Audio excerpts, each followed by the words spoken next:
नमस्कार, मैं हूं doctor Lokesh Garg, joint replacement surgeon, eternal orthopaedic, Gurugram से। आज हम हिप जॉइंट रिप्लेसमेंट सर्जरी की अलग अलग अप्रोचेस के बारे में पता करेंगे। हिप जॉइंट रिप्लेसमेंट सर्जरी एक बहुत ही स्पेशलाइज सर्जरी होती है। इसको हम अलग अलग अप्रोचेस से कर सकते हैं। अप्रोचेस का मतलब कि हम सर्जरी किस किस तरीके से कर सकते हैं, कि हम जॉइंट रिप्लेसमेंट को कैसे अप्रोच कर सकते हैं। जैसे कि 3 टाइप की अप्रोचेस हिप जॉइंट रिप्लेसमेंट में होती है। पहली अप्रोच होती है एंटीरियर, मतलब कि हम हिप जॉइंट को आगे से अप्रोच करते हैं। इस अप्रोच का सबसे बड़ा फायदा ये होता है कि इसमें हमें किसी भी मसल को काटना नहीं होता और हम मसल्स के बीच में जाते हैं, तो इसके अंदर रिहेबिलिटेशन बहुत ही अच्छा होता है। बट एक नुकसान होता है कि ये सर्जरी करते हुए जो हमारी ब्लड वेसल होती है बहुत ही पास होती है, तो इसलिए हमें सर्जरी एंटीरियर अप्रोच से बहुत ही ध्यान से करना होता है। दूसरा अप्रोच होता है कि हम हिप जॉइंट पर साइड में से जाएं, इसे हम लेटरल अप्रोच बोलते हैं। लेटरल अप्रोच में भी हम किसी मसल को कट नहीं करते हैं और इसके अंदर वेसल्स भी दूर हो जाती हैं। और तीसरी अप्रोच होती है पोस्टेरोलेटरल। पोस्टेरोलेटरल अप्रोच में कुछ मसल्स कट होती हैं, बट इस अप्रोच को जब हमें रिवीजन सर्जरी करना होता है तो हमें चीरा थोड़ा बड़ा देना पड़ता है। पोस्टेरोलेटरल अप्रोच बड़े चीरे या फिर रिवीजन सर्जरी या फिर एक्सटेंसाइल सर्जरी, मतलब जब सर्जरी बड़ी करनी होती है तो ये अप्रोच बेस्ट रहती है। हम अपने सेंटर पर जो भी अप्रोच डिसाइड करते हैं वो पेशेंट स्पेसिफिक रहती है और पेशेंट सेंटर्ड रहती है। मतलब ये हम डिसाइड करते हैं पेशेंट को देखकर कि किस पेशेंट के अंदर कौन सा अप्रोच ठीक रहेगा, और हमारे सेंटर पर हम तीनों ही अप्रोच से सर्जरी कर सकते हैं। तो अब हम बात करेंगे रिवीजन सर्जरी के बारे में। रिवीजन सर्जरी वो सर्जरी होती है जिन पेशेंट्स का पहले कोई जॉइंट रिप्लेसमेंट हो चुका हो और फिर वो फेल हो गया। हमारे सेंटर पर रिवीजन सर्जरी बहुत ही ज्यादा होती हैं और मैं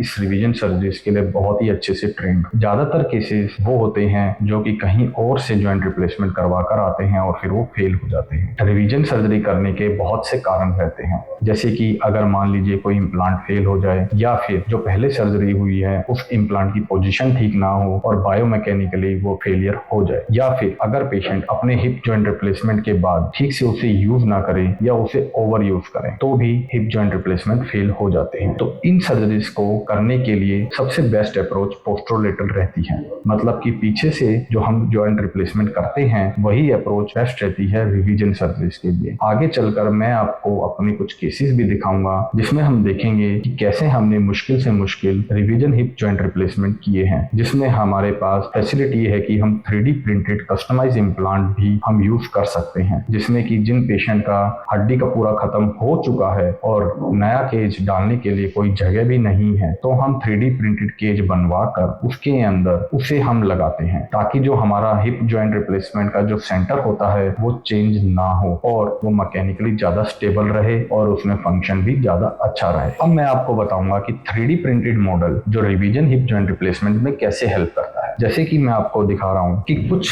जो हिप जॉइंट रिप्लेसमेंट फेल हो जाते हैं तो ये हड्डी पूरी खत्म हो जाती है। जब ये हड्डी खत्म हो जाती है तो हमारे पास ऐसा कोई इम्प्लांट नहीं होता रेडीमेड कि हम इस प्लांट के ऊपर कोई भी मेटल का पीस लगा दे और फिर उसके ऊपर हिप जॉइंट रिप्लेसमेंट कर दे। उसके लिए हमें पेशेंट का सीटी स्कैन करके एक 3D प्रिंटेड कस्टमाइज इम्प्लांट बनाना होता है जो कि पेशेंट की बॉडी के साथ मैच करता है, और फिर ये मेटल इम्प्लांट हम इस खाली जगह पर लगा देते हैं, जिससे जो कप के जो सेंटर होता है वो वैसे ही बायोलॉजिकली अपने सेंटर पर आ जाता है। जब ये सेंटर मैच कर जाते हैं तो फिर हिप जॉइंट रिप्लेसमेंट बहुत ही ज्यादा स्टेबल रहता है और काफी लंबे टाइम तक चलता है। इन रिवीजन सर्जरीज को करने के लिए अप्रोच बहुत ही ज्यादा बड़ी होती है, एक्सटेंसाइल होती है, मतलब कि चीरा बड़ा लगता है और मांसपेशियां भी ज्यादा खुलती हैं। और ये रिवीजन सर्जरीज हम पोस्टेरोलेटरल अप्रोच से ही करते हैं, क्योंकि पोस्टेरोलेटरल अप्रोच में एक्सटेंसाइल अप्रोच करना बहुत ही ईजी रहता है और हमारी मांसपेशियां थोड़ी सी कम डैमेज होती हैं और खून की ब्लड वेसल्स जो होती हैं वो रास्ते में नहीं आती हैं। और अधिक जानकारी जानने के लिए आप हमारे चैनल को सब्सक्राइब करें और हमारी चैनल पर नई वीडियोस को देखते रहें। धन्यवाद।